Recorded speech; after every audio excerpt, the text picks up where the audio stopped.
నమస్తే. ప్రస్తుతం మనతో పాటు సీనియర్ జర్నలిస్ట్ దాము బాలాజీ ఉన్నారు. ఆయనతో మాట్లాడదాం. నమస్తే సార్. నమస్తే సార్, సుప్రీంకోర్టు వైసీపీకి ఒక షాక్ ఇచ్చింది. ఏంటంటే పోస్టల్ బ్యాలెట్ల విషయంలో మళ్ళీ దాన్ని అంటే హైకోర్టు నుంచి సుప్రీంకోర్టుకి వెళ్ళినప్పుడు అక్కడ కూడా వాళ్ళకి దెబ్బ తగిలింది. అసలు ఏంటి సార్ ఆ తీర్పు ఏంటి? మామూలుగా పోస్టల్ బ్యాలెట్ అనేది ఈరోజు ముఖేష్ కుమార్ మీన అనౌన్స్ చేశాడు. 4,61,000 మంది ఉద్యోగులు పోస్టల్ బ్యాలెట్ ద్వారా ఓటు వేశారు. సో ఈ 4 లక్షల అంటే మొత్తంగా మనకి ఆంధ్రప్రదేశ్లో 3,33,00,000 మంది ఓటు వేసుకున్నారు. అందులో 4,61,000 మంది దీని మీద ఇచ్చేశారు. సో దీంట్లో మామూలుగా అయితే ఈ మిగతా రాష్ట్రాలు అన్నింటిలో కూడా ఈ ఓటర్ డిక్లరేషన్ ఫామ్ 13A అని ఉంటుంది. ఆ ఫామ్ మీద అటెస్టింగ్ అధికారి సంతకం చేయాలి, సీలు వేయాలి, హోదా, పేరు ఇవన్నీ రాయాలి మామూలుగా అన్ని రాష్ట్రాల్లో. కానీ ఇక్కడ ఒక నోటిఫికేషన్ ఇచ్చారు. ఇక్కడ ఏం నోటిఫికేషన్ ఇచ్చారంటే పేరు రాస్తే సంతకం ఉంటే చాలు, పేరు, హోదా, సీల్ అవసరం లేదు అనే ఒక నోటిఫికేషన్ ఇచ్చారు. దీని మీద వీళ్ళు ఈసీకి విజ్ఞప్తి చేశారు. అన్ని రాష్ట్రాల్లో ఉన్నట్టే ఉండాలి కదా, మీ ఇష్టం వచ్చినట్టు ఎక్కడెందుకు మారుస్తారు, దీనివల్ల మ్యానిపులేషన్ జరిగే అవకాశం ఉంది. సో సంతకం మాత్రం ఉంటుంది, ఆ సంతకం అవుతుందా కాదా అనేది కూడా రేపొద్దున ఎక్కడ తేలాలి అది. సో ఇలాగ దొంగ ఓట్లు పడే అవకాశం ఉంది అనేది వైసీపీ ఆర్గ్యూ చేసింది. కానీ ఈసీ ఒప్పుకోలేదు. దాంతో వీళ్ళు దీని మీద హైకోర్టుకి వెళ్ళారు. హైకోర్టు మేము ఈసీ విషయాల్లో జోక్యం చేసుకోమని హైకోర్టు చెప్పేసింది. దాంతో వీళ్ళు మళ్ళీ సుప్రీంకోర్టుకి వెళ్ళారు. సుప్రీంకోర్టు కూడా ఈరోజు ఒక రకంగా వైసీపీకి షాక్ అని చెప్పాలి. వైసీపీకి హైకోర్టు చెప్పినట్టే మేము కూడా జోక్యం చేసుకోమని చెప్పేశారు. సో ఇది బేసిక్గా. సో దీనివల్ల వైసీపీకి ఏం నష్టం అనుకున్నప్పుడు జనరల్గానే ఉద్యోగులు వైసీపీకి యాంటీగా ఉన్నారు. ఇప్పుడు రకరకాల సెక్షన్స్ ప్రజలు ఉంటారు. అన్ని రకాల సెక్షన్స్ ప్రజల్ని ఏ ప్రభుత్వం కూడా సాటిస్ఫై చేయలేదు. సో దాని ప్రయారిటీ చూసుకుంటుంది. ఇప్పుడు అలాగే జగన్ ప్రభుత్వం ప్రయారిటీ ఏం చూసుకునేదంటే ముఖ్యంగా పేదలు, ముసలివాళ్ళు, లేకపోతే దళితులు, ఇట్లా ఎస్టీలు, ఇలా అంటే సమాజంలో అట్టడుగున ఎవరున్నారు వాళ్ళకి ఫస్ట్ ప్రయారిటీ ఇచ్చి వాళ్ళకి డబ్బులు ఇవ్వడం, వాళ్ళ ఎడ్యుకేషన్కి హెల్ప్ చేయడం, వాళ్ళ ఆరోగ్యానికి సంబంధించిన ఆరోగ్యశ్రీలు వీటికి ప్రయారిటీ ఇచ్చారు. దీనివల్ల డబ్బులంతా కూడా దానికి వెళ్ళిపోవడం వల్ల అంటే సంవత్సరానికి 70,000 కోట్ల పైన దానికి ఖర్చు పెట్టడం వల్ల సో 3 లక్షల కోట్ల పైన ఈ 5 ఏళ్లలో దానికే సరిపోయింది.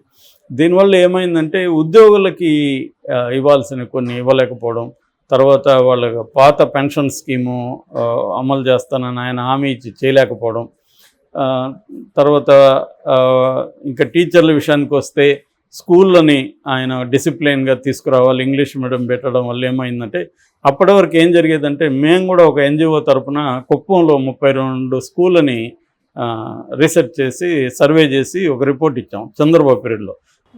అప్పుడు మేము చూసింది ఏంటంటే స్కూళ్ళల్లో టీచర్లు చాలామంది ముందుగా లీవ్ లెటర్ ఇచ్చి పెడతారు, ఆ రోజు రారు.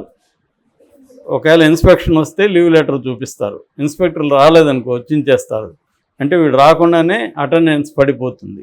సో ఈ విధంగా మేము 32 స్కూళ్ళల్లో సింపుల్ టెస్ట్ పెట్టాం 5వ క్లాస్ పిల్లలకి. ఏం టెస్ట్ అంటే రాసి వాక్యాలు రాయమన్నాం, ఒక 10 వాక్యాలు రాయమన్నాం. 95% స్టూడెంట్స్ 5వ క్లాస్ పిల్లలు తప్పు లేకుండా వాక్యాలు రాయలేదు. అంటే 5వ క్లాస్ వరకు కూడా తెలుగులో వాక్యం రాయడం కూడా నేర్పిలేదు టీచర్లు. సో ఇంత ఘోరంగా ఉంది ఎడ్యుకేషన్ సిస్టమ్. సో దాన్ని జగన్ సంస్కరించడం కోసం కొన్ని తీసుకొచ్చాడు. అందులో ఏంటంటే టీచర్లకి స్కూల్స్ని నీట్గా పెట్టుకోవడానికి సంబంధించి హెడ్ మాస్టర్ రోజు మార్నింగ్ టాయిలెట్లు ఫోటోలు తీసి పంపించాలి, ఇవన్నీ ఉన్నాయి. మేము కూడా అవి చూసినప్పుడు చాలా చోట్ల టాయిలెట్లు ఘోరంగా ఉన్నాయి, ముఖ్యంగా ఆడపిల్లలు చాలా సఫర్ అవుతున్నారు. ఇలాంటివన్నిటిని చేసి ఆ హెడ్ మాస్టర్కి బాధ్యత అప్పగించారు, ఫోటోలు తీసి పెట్టండి అని. వీళ్ళకి ఏంటంటే ఈగో ప్రాబ్లం, నేను హెడ్ మాస్టర్ నేనేంటి టాయిలెట్ తీసేది.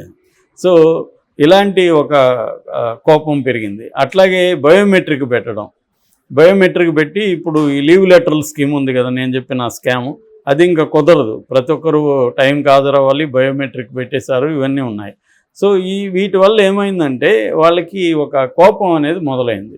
మామూలుగానే ప్రభుత్వ ఉద్యోగులు వాళ్ళు మమ్మల్ని ఎవరు ఏమి అనకూడదు అన్న దీంతో ఉంటారు. మనకి తెలిసి చిన్నప్పటి నుంచి చూస్తుంటాం. మన ఏదో ఒక సర్టిఫికేట్ కోసం పోతే అది బీరువాల నుంచి ఇట్లా తీసి ఇవ్వాలి, కానీ రేపురా అంటాడు అతను. మనం ఏదో నానా బాధలు పడి పోయి ఉంటాం. అప్పట్లో అయితే బస్సులు ఎక్కి నానా బాధలు పడి ఒక రోజంతా పడుతుంది మనకి. సో మళ్ళీ రావాలంటే ఇంకొక రోజు ప్లస్ డబ్బులు ఇవన్నీ, కానీ అతను మళ్ళీ రా అంటాడు అంతే సింపుల్గా. అట్లా అంత నెగ్లిజెన్స్ ఉంటుంది గవర్నమెంట్ ఎంప్లాయీస్లో. సో అందుకని గవర్నమెంట్ ఎంప్లాయీస్ని ఎవరైనా సంస్కరణ అంటే నీ పని నువ్వు చేయని చెప్పడమే. ఇదే మళ్ళీ ప్రైవేట్లోకి వెళ్తే వీళ్ళు చచ్చినట్టు పనిచేస్తారు. ఇదే టీచరు ప్రైవేట్లోకి వెళ్తే ఇందులో వాళ్ళకి 1/3 కూడా శాలరీ ఇవ్వరు, కానీ చచ్చినట్టు డబ్బులు త్రిబుల్ వర్క్ చేయాలి. ఆయన చేస్తారు కానీ ఇక్కడికి వచ్చేసరికి చేయరు. ఈ యాటిట్యూడ్ మార్చాలనుకోవడమే ఇతను చేసిన దుస్సాహసం. అది ప్రతిసారి జరుగుతుండదు. చంద్రబాబు గతంలో ఇది చేశాడు. చంద్రబాబు క్యాంటీగా ఓడించడానికి గవర్నమెంట్ ఎంప్లాయీస్ ట్రై చేశారు. అంతకుముందు ఎన్టీఆర్ రావు పీరియడ్లో కూడా తిరగబాటు చేశారు.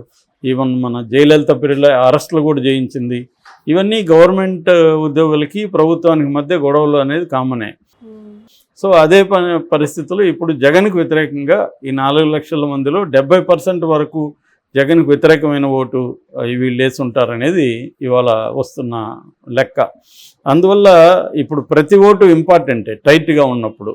సో ఇప్పుడు ఇదేమన్నా మ్యానిపులేట్ జరిగి ఈ సంతకాలు ఫ్రాడ్ ఏమన్నా జరిగితే, ఎందుకంటే ఆల్రెడీ ఈసీ తెలుగుదేశం కూటమికి అనుకూలంగా నిర్ణయాలు తీసుకుంటుంది.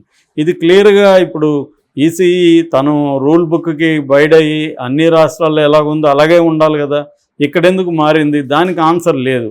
ఇట్లా అనేక విషయాల్లో ఈసీ క్లియర్గా తెలుగుదేశం కూటమి వైపు పనిచేస్తుంది. సో కోర్టులు కూడా చాలాసార్లు విచిత్రంగా బిహేవ్ చేస్తుంటాయి. ఒకసారేమో ఇన్వాల్వ్ అవుతాయి, ఒకసారేమో మేము ఇన్వాల్వ్ కామని చెప్పేస్తాయి.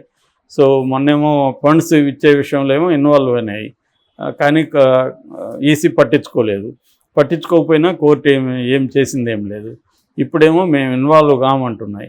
సో అంటే అది కూడా ఒక కాన్స్టిట్యూషనల్ బాడీనే కదా ఈసీ. వాళ్ళ రూల్స్ని వాళ్ళే పాటించకపోతే, పైగా ఒక రాష్ట్రంలో ఒకటి ఇంకో రాష్ట్రం ఉన్నప్పుడు ఎవరికి చెప్పుకోవాలి? కోర్టుకి చెప్పుకోవాలి. కోర్టు నేను ఇన్వాల్వ్ కానంటే ఇంకెవరికి చెప్పుకోవాలి? ఈ కండిషన్ ఇప్పుడు ఆంధ్రప్రదేశ్లో ఉంది.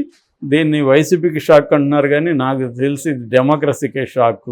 ఎందుకంటే వైసీపీ ఓడచ్చు, గెలవచ్చు, దానివల్ల ఎవరికేం జరుగుతుంది అనేది పక్కన పెడితే ఒక డెమోక్రాటిక్ ఇన్స్టిట్యూషన్ డెమోక్రాటిక్గా పనిచేస్తుందా లేదనేది ఇంపార్టెంట్. పనిచేయనప్పుడు ప్రజల్ని డెమోక్రాటిక్గా పనిచేయమని, చట్ట ప్రకారం నువ్వు పనిచేయమని ప్రజల్ని చెప్పే హక్కు వీళ్ళకే ఉంటుంది, అధికారులకి. ఇప్పుడు ఎవరికి మాత్రం చట్టం మీద ఎందుకు ఇది ఉంటుంది? ఎవరికి డెమోక్రసీ మీద ప్రేమ లేకపోతే గౌరవము భక్తో ఏమి ఉండదు. ఇక దీని మీద కూడా ఉండదు, లా మీద కూడా ఉండదు. సో లాలెస్నెస్ అనేది బాగా పెరగడానికి ఇవి ఇండైరెక్ట్గా పనిచేస్తుంటాయి. ఇప్పుడు ఏంటంటే మీడియా వచ్చేసింది, ప్రతిదాన్ని ప్రజలు అబ్జర్వ్ చేస్తుంటారు. ముందు మీరు పనిచేయండిరా డెమోక్రటిక్గా, మళ్ళీ మాకు చెబుదురు అన్నట్టుగా ఉంటుంది ఇవాళ. సో ఇది మెల్లమెల్లగా ఏమంటే సమాజంలో లాలెస్నెస్, కాన్స్టిట్యూషన్కి వ్యతిరేకంగా బిహేవ్ చేయడం, ఈ ధోరణులు పెరగడానికి దారితీస్తుంది. అందుకనే డెమోక్రసీని కాపాడుకోవాల్సిన అవసరం, ఎందుకంటే ఇది అందరినీ ఎఫెక్ట్ చేస్తుంది. దీంట్లో ఇవాళ వాళ్ళకు ఉపయోగపడవచ్చు తెలుగుదేశం కూటమికి, నెక్స్ట్ టైము తెలుగుదేశం బాధితులు ఉండదు. ఎందుకంటే అప్పుడు వైసీపీ బీజేపీతో కుమ్మక్కయ్యి వాళ్ళిద్దరు కలిసి తెలుగుదేశాన్ని ఇబ్బంది పెట్టి. Okay sir, thank you.